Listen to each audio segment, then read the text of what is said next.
Homemaker महादेवीज लाईफमध्ये तुमचं खूप खूप स्वागत आहे. तर आज तुम्हाला थंबनेल बघून समजलंच असेल की मी कशाबद्दल बोलणार आहे. तर ब्लड शुगर लेवल घरच्या घरी चेक करायचं कसं ते मी तुम्हाला दाखवणार आहे. तर मशीन असते. तर मला गेस्टेशनल डायबिटीज म्हणजे प्रेग्नन्सीमध्ये मला डायबिटीज झालं होतं 5व्या महिन्यात. तर प्री डायबेटिक होते. तर त्याच्यासाठी मग मला डॉक्टरने सजेस्ट केलं होतं की ॲक्यूचेक हे मला हे केलं होतं. तर 2-2,500 रुपयेपर्यंत असेल. तर ह्याच्यामध्ये 25 स्ट्रिप्स मिळाले होते आणि टोचण्यासाठी म्हणजे हे पण मिळतात. तर मी नंतर मग परत स्ट्रिप्स 50 स्ट्रिप्सचं 1,000 रुपयाला 50 स्ट्रिप्स मिळतात ते परत आणि घेतले. कारण का मला डेली बेसिसवरती मला रोज म्हणजे चेक करावं लागत होतं. कंटिन्यू 1 महिना मला मॉनिटर करण्यात आलं होतं घरच्या घरीच. तर मी स्वतःच करायचे.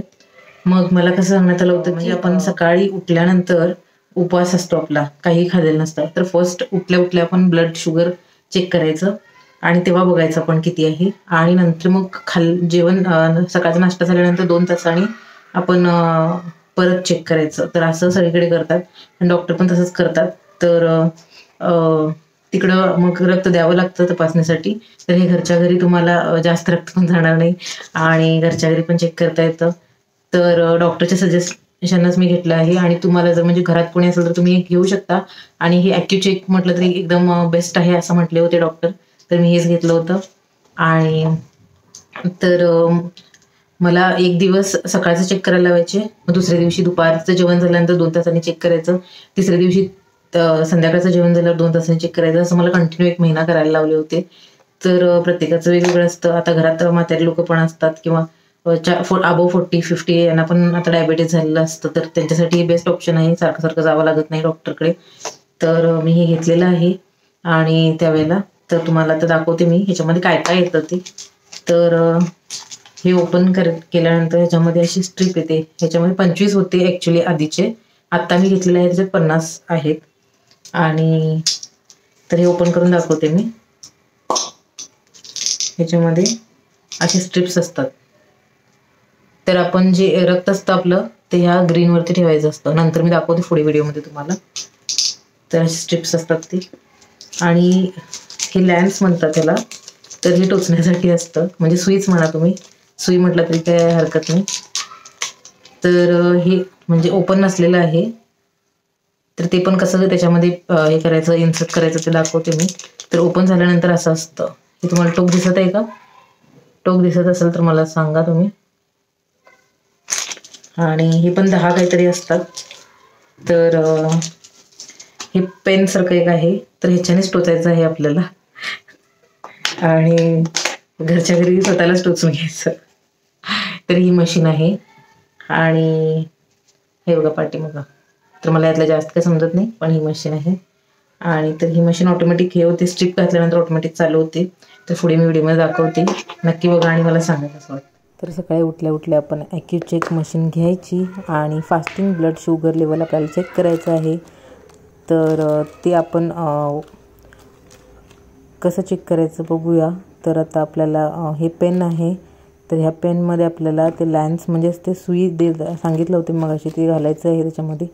तर ऑलरेडी माझ्याकडे होतं. तर प्रत्येक वेळेला नवीन वापरायचं, जो एकमेकाचं वापरायचं नाही. तर मी आधीचं हे काढत आहे आणि ओढल्यानंतर ते येतं आणि काढून टाकायचं. आणि दुसरं जे आहे ते राऊंड्स आहे ते वरती घ्यायचं. आणि नंतर आपल्याला अँटी क्लॉकवाईज करायचं आणि काढायचं, मग ते येतं. मग नंतर ते बसवायचं त्याला वरचं कॅप. तर कॅप बसवताना तुम्ही पेनिट्रेशन असतं ते तुम्हाला किती डीपपर्यंत तुम्हाला जायचं आहे ते त्याच्यावर डिपेंड असतं. तर 3 वरती मला तरी ओके वाटतं. 4 म्हटलं तर खूपच डीप जाणार, आपल्या बोटाला लागणार, खूप जास्त त्रास होणार असं वाटतं मला. 2 किंवा 3 वरती करायचं. आणि हे जे आहे ते टिकटॉक पेन कसं असतं तसं टिकटॉकचं पेन समजायचं त्याला. आणि वरचं टिकटॉक केलं ना तर ते येलो कलर होतं बटन. आणि येलो कलर झालं की आपलं रेडी आहे हे समजायचं. आणि नंतर मग एकदा टिक करायचं आणि येलो कलरचं जेव्हा होईल तेव्हा आपण तिला तसंच ठेवायचं.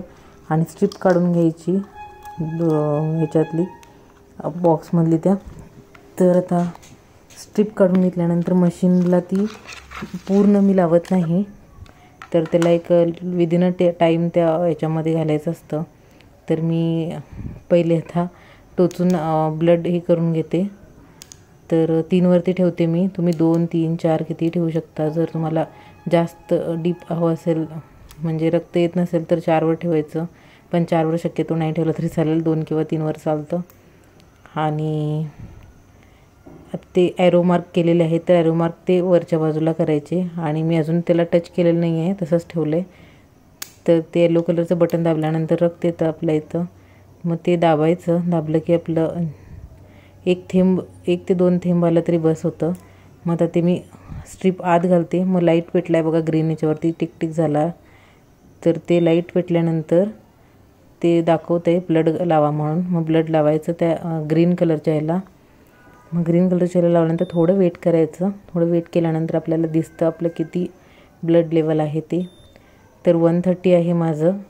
आणि आफ्टर हे केलेलं आहे मी. तर 130 म्हणजे ओके आहे, नॉर्मल आहे. तर मग ते स्ट्रीप वगैरे टाकून द्यायचं. इकडे तिकडे टाकायचं नाही, डस्टबिनमध्ये टाकायचं व्यवस्थित. आणि जे वापरलेलं सुई असते ती पण टाकून द्यायची. तर व्यवस्थित टाकायचं, कुठे इकडे तिकडे टाकायचं नाही. तर डिस्पोज आपण चांगलं केलं पाहिजे. तर तुम्हाला कशी वाटली इन्फॉर्मेशन मला कमेंटमध्ये नक्की सांगा.